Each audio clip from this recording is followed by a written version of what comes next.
Bonjour et bienvenue pour cette séance de trading du DAX 30 du 10 avril 2017.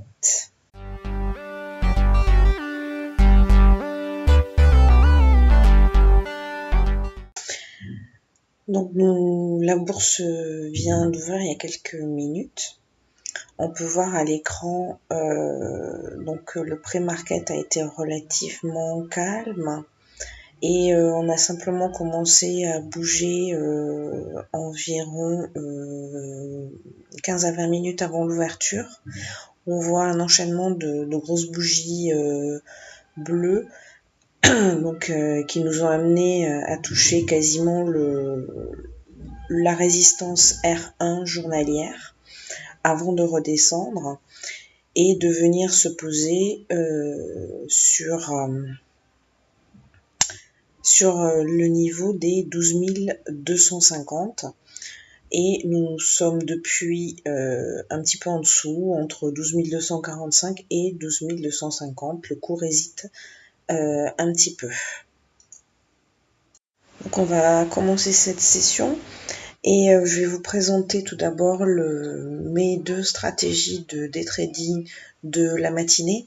Donc je vous rappelle que ces deux stratégies sont valables entre 9h et 10h30, puisque vers 10h30 j'arrête ma session de trading et que en tout état de cause, plus le scénario se déroule tôt, plus il a de chances de réussir.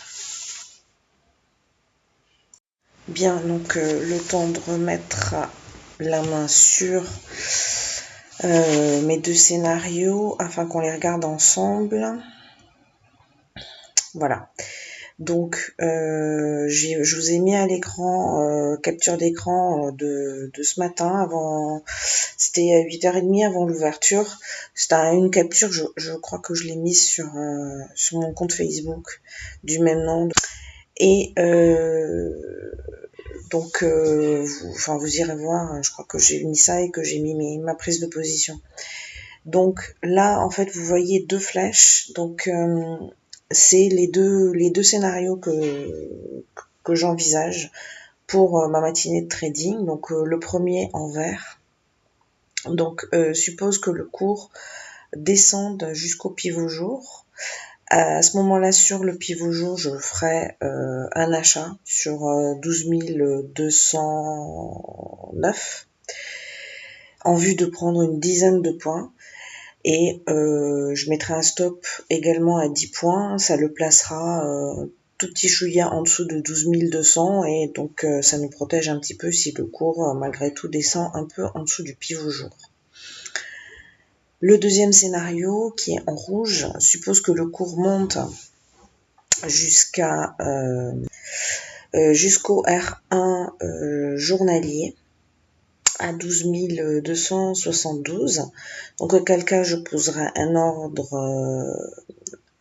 de vente sur ce niveau-là avec un take profit à 10 points et un stop à 10 points.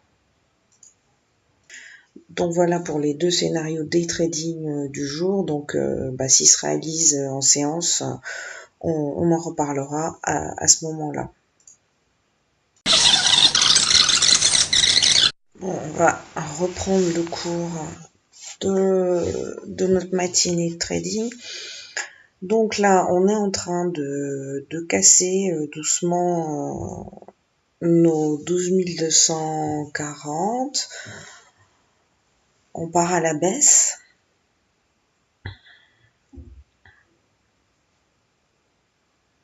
On casse donc le middle R1J. Et donc là, mon idée, ça va être d'accompagner le mouvement de baisse en plaçant un ordre de vente sur un petit retracement. Donc si le cours remonte un petit peu au niveau de 12 238, 39, ça serait pas mal pour se positionner à la vente et essayer de prendre un petit peu le niveau de baisse.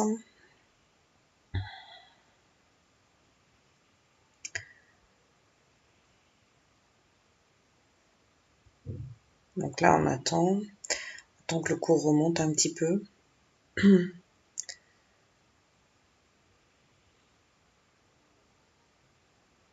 Voilà.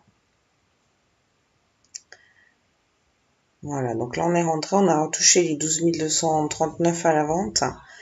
Et donc je suis rentrée à la vente pour... Voilà. Donc là, comme vous avez vu, donc on a pris 1,5 points pour accompagner le mouvement que je voyais un petit peu à la baisse. Et donc j'ai pris sur ce niveau-là qui était le niveau en fait où le cours avait accéléré à la baisse.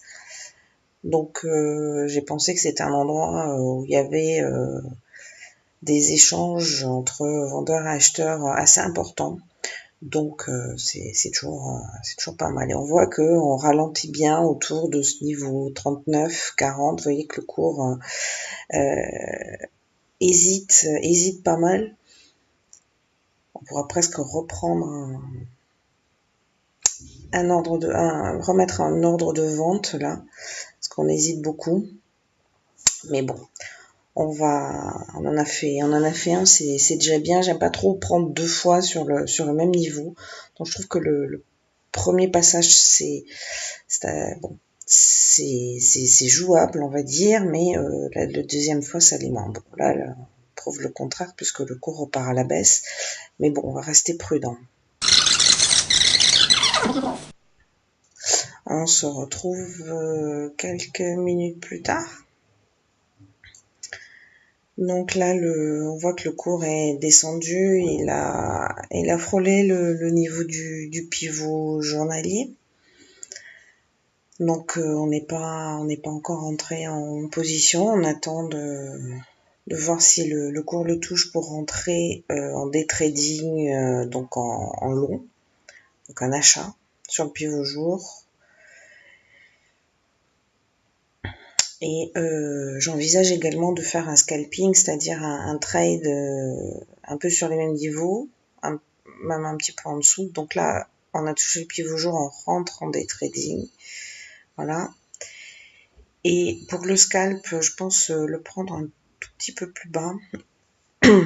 Je vais attendre, on est un peu en excès de RSI. Le RSI, vous le voyez, c'est l'indicateur qui est en bas de mon écran.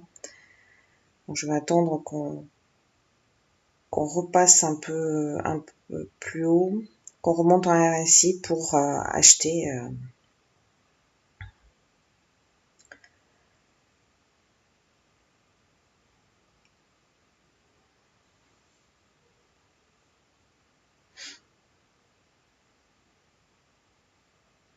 Donc là on attend encore un peu. Voilà, donc là je suis rentrée. Je pense que je suis rentrée un peu tard pour mon scalp. On va voir si on arrive à prendre quelques points. Donc là, j'ai pas été forcément assez rapide. J'aurais sûrement dû prendre un tout petit peu plus bas. Donc, bon, on attend.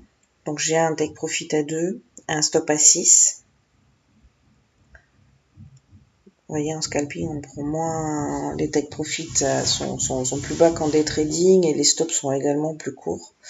Donc là, on repart en sens inverse. Bon, donc là, si on remonte, je vais tenter de sortir à 0. Parce qu'on a quand même un risque d'aller casser les 12 200.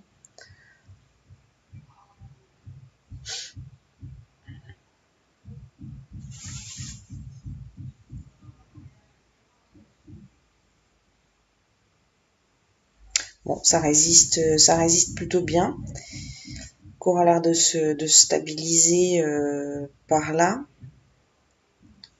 Donc je conserve encore un peu pour tenter de sortir à 0.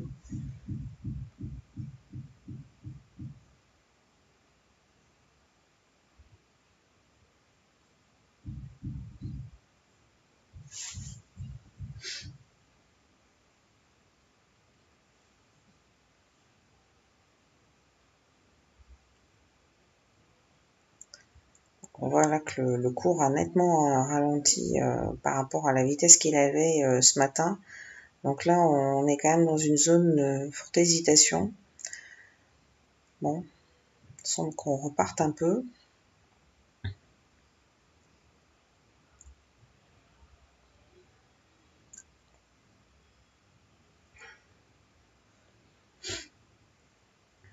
Donc, je sortirai mon scalp, pardon, aux alentours de 0, tandis que je vais garder mon day trading pour aller chercher les 10 points.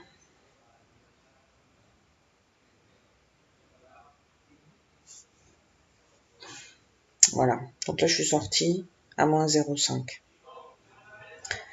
Donc là il me reste uniquement le day trading, donc je le conserve en vue d'un deck profit de 10.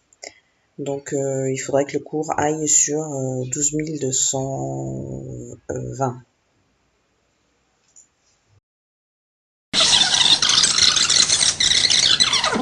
Voilà, donc on se retrouve 10 minutes plus tard. Notre cours a touché son take profit, donc on a gagné 10 points. Voilà, donc moi j'ai terminé ma journée de trading. Je vous laisse pour cette journée. Je vous souhaite de beaux trades, une belle journée et on se retrouve demain pour une nouvelle session de trading.